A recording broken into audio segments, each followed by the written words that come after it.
Hello children, good morning, namaskar. You are welcome to Gyanodaya Basic Knowledge for 10th classes. I am present for part 33 or lesson 33. In this lesson, we shall read about interrogative sentence with subject singular. अब इस lesson में हम उन प्रश्नवाचक वाक्यों का अध्ययन करेंगे जिसमें सब्जेक्ट के बाद क्या, क्यों, कब, कहाँ, किसे, कैसे लगा रहता है। अर्थात इन वाक्यों में what, why, when, where, how, who का प्रयोग कैसे करते हैं।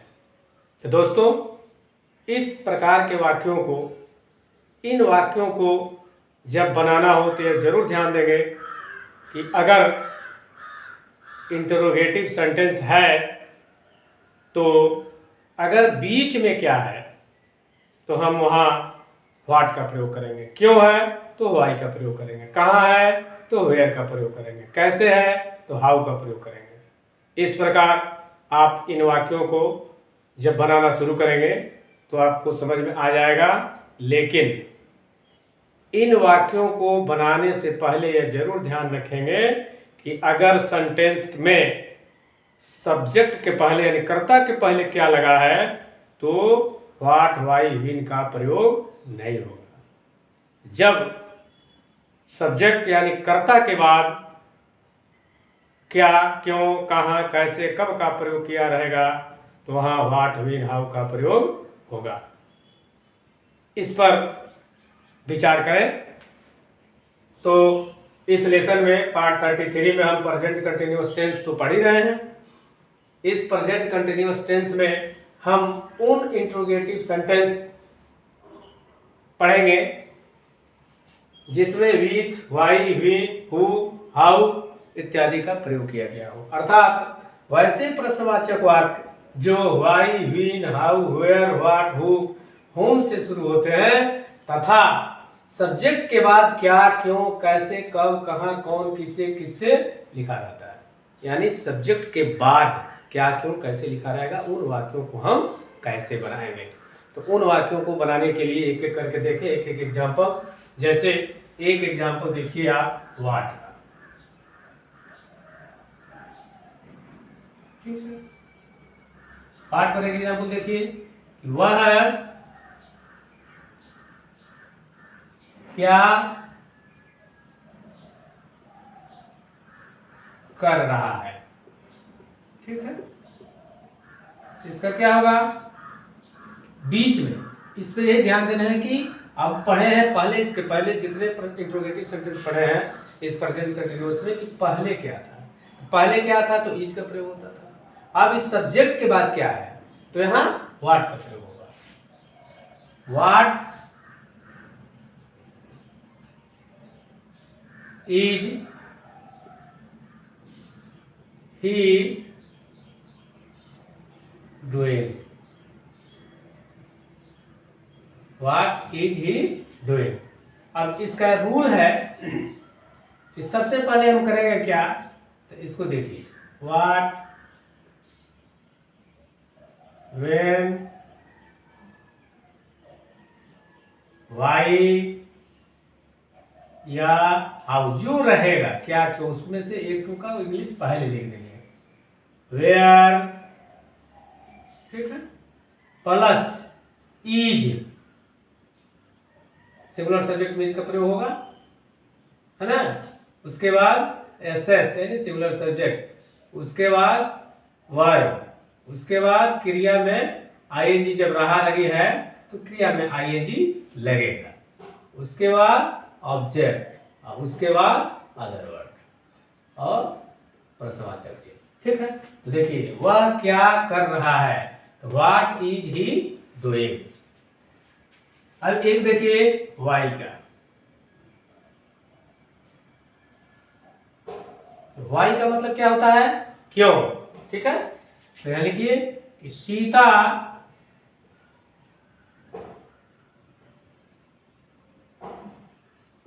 क्यों नाच रही है। ठीक है, वाई इज, इस रूल का ध्यान देखेंगे कि इसमें से कोई भी रहेगा तो उसको एक को हम लिख देंगे और उसके साथ सिंगुलर से लिखेंगे। वाई इज सीता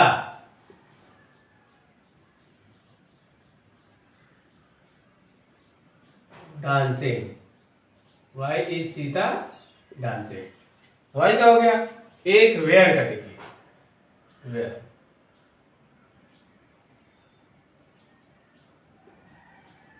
वह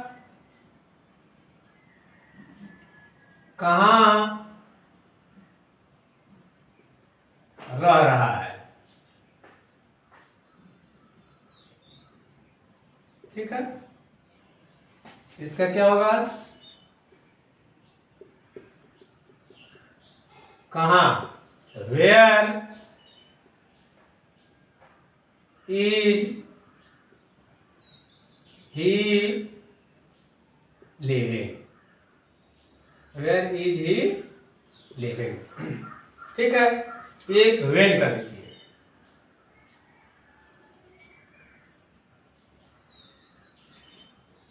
राम कब आ रहा है।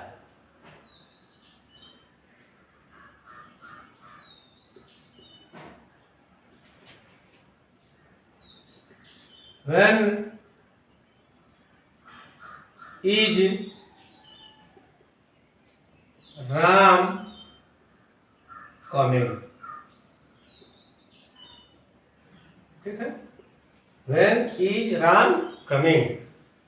एक देखिए हाउ का, हाउ,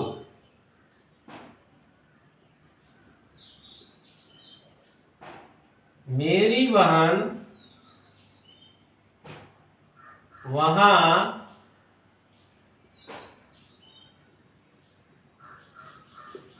कैसे पढ़ रही है। ठीक है, मेरी बहन सिंगुलर है, वहां और कैसे, इसमें मेन इंट्रोगेटिव सेंटेंस है कैसे, तो इसलिए इसका पहले लिखेंगे हाउ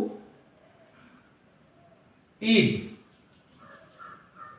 ठीक है, हाउ इज माई सिस्टर, क्या कर रही है, टीचिंग, टीचिंग नहीं, पढ़ रही है, रीडिंग।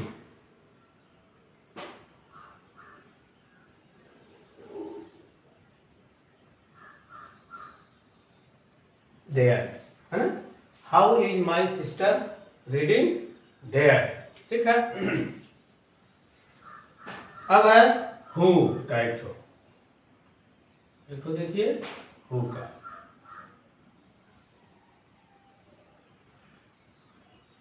वह कौन आ रहा है।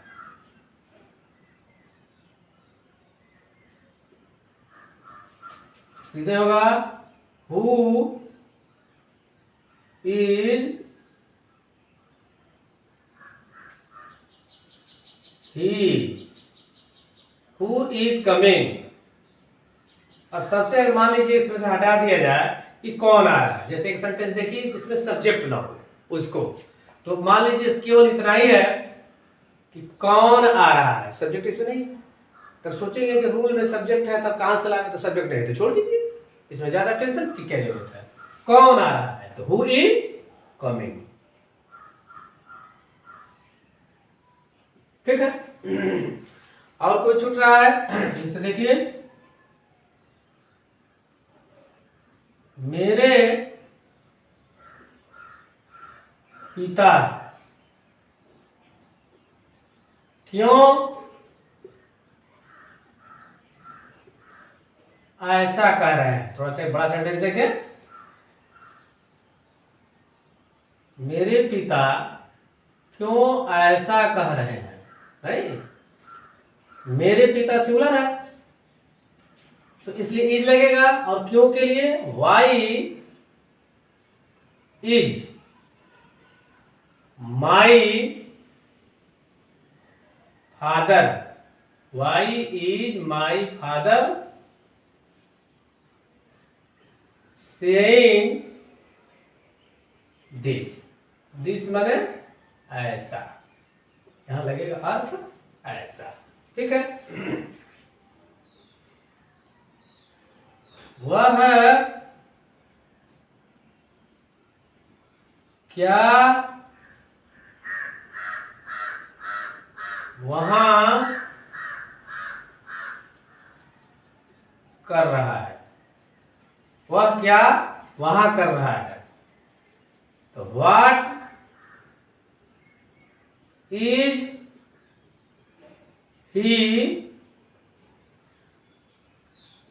डूइंग देयर, ठीक है। इस प्रकार आप उन वाक्यों का अध्ययन कर रहे हैं जिन वाक्यों में सब्जेक्ट के बाद क्या क्या इस्तेमाल होता है और उसको इंट्रोगेटिव सेंटेंस कहते हैं। तो उसको हम कैसे बनाएंगे, देखिए जितने वाक्य सब में क्या, क्यों, कहां, सब इंट्रोगेटिव है। और वैसे इंट्रोगेटिव जो सब्जेक्ट के बाद क्या, क्यों, कहा, कब, कैसे, कौन, क्यों, सॉरी,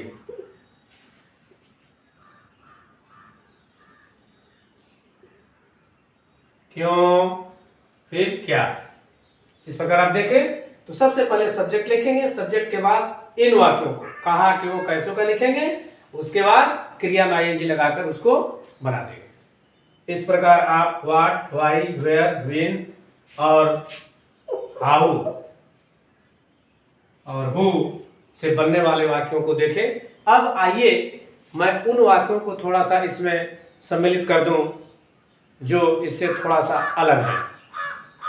दोस्तों, जब मैं पढ़ाने चलता हूं तो मेरे प्राकृतिक जो पक्षी हैं पढ़ाने के पहले तो नहीं रहते हैं, जो ही पढ़ाना शुरू करता हूं पता ना कहां से आ जाते हैं, इसका भी आनंद लेते हैं। इसलिए प्राकृतिक छटा और पक्षियों के आवाज़ को भी थोड़ा सा मजा लें। अब आइए इन इन वाक्यों को इसमें सम्मिलित कर दूं जो इससे थोड़ा सा अलग हटकर है। आइए अब देखिए, use of who and home, दोनों का अर्थ एक ही होता है, लेकिन सेंटेंस के स्ट्रक्चर में जो बनावट होता है उसमें अंतर होता है। दोनों का अर्थ एक ही होता है, यूज अलग अलग हो जाते हैं। कैसे, देखिए, वह किसे खोज रहा है, किसे की अंग्रेजी इसमें हु ही लिखे। जैसे देखिए, who is he looking for, या इसी वाक्य को जब होम लगाकर बनाएंगे तो कैसे बनाएंगे, for home is he looking, ठीक है। फिर देखिए, रमेश किससे मिलने जा रहा है, तो किससे की अंग्रेजी, फिर who is Ramesh going to meet, या होम से बनाएंगे तो whom is Ramesh going to meet, ठीक। अगला देखिए, मोहन किससे बात कर रहा है, तो who is Mohan talking to, who is Mohan talking to. इसी को होम से कैसे बनाएंगे, तो इसको देखिए, to whom, to whom is, कौन है, मोहन है, मोहन टॉकिंग, अब इसके बाद देखिए कुछ इसमें होगा कि नहीं होगा, तो क्या होगा, टॉकिंग टू, क्या होगा, to whom is Mohan talking to. अब अगला सेंटेंस देखें कि वह किस से संपर्क करना चाह रहा है, वह किससे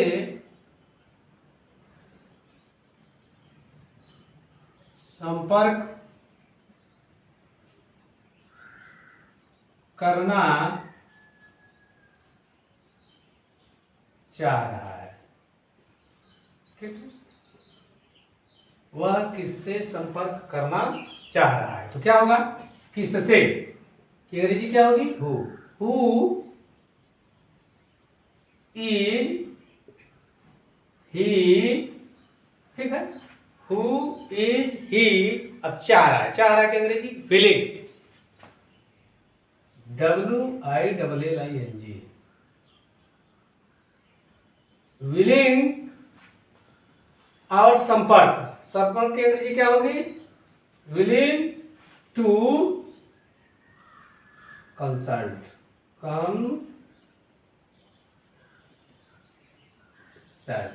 क्या होगा, who is he willing to consult. इस प्रकार आप वैसे इंट्रोगेटिव सेंटेंस में जो सब्जेक्ट के बाद क्यों, क्या, कहाँ, कैसे, कौन, कब शुरू होता है, उन वाक्यों का अध्ययन आप प्रेजेंट कंटिन्यूअस में कर रहे हैं। और इससे सिंपल वाक्यों को आपने इसके पहले बताया जा चुका है आपको। अब आप इसे यानी हु और हुम का प्रयोग किस प्रकार करते हैं, दोनों का अर्थ क्या होता है, कहाँ हुम का प्रयोग करेंगे, कहाँ हु का प्रयोग करेंगे, इसको विस्तार से इन वाक्यों के द्वारा समझाया जा चुका है। तो इसको समझने की कोशिश करिए, किसी के लिए हु लिखेंगे या हुम से बनाएंगे, दोनों को सेंटेंस का बनावट अर्थ एक ही होगा।